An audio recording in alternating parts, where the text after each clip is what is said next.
వికారాబాద్ జిల్లా సాయిబాబా కాలనీలో విషాదం నెలకొంది.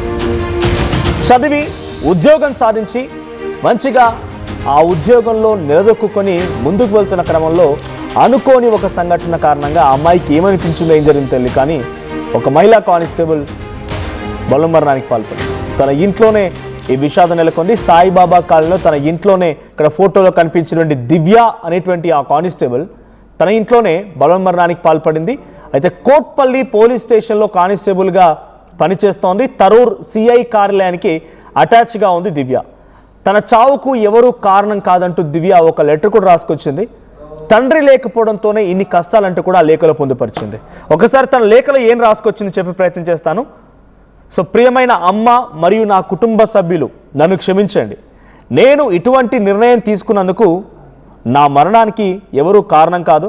నేను మెంటల్ స్ట్రెస్ తట్టుకోలేక ఈ రాంగ్ స్టెప్ తీసుకోవడం జరిగింది. అమ్మ, నేను నీకు భారం కాకూడదు అనే ఈ డెసిషన్ తీసుకున్నాను. నాన్న ఉంటే బాగుండేదమ్మా. నాన్న లేనందుకే నేను ఇన్ని కష్టాలు పడుతున్నాను. నన్ను క్షమించు అమ్మా అని చెప్పి ఆ అమ్మాయి ఒక లేఖ రాసుకొచ్చింది.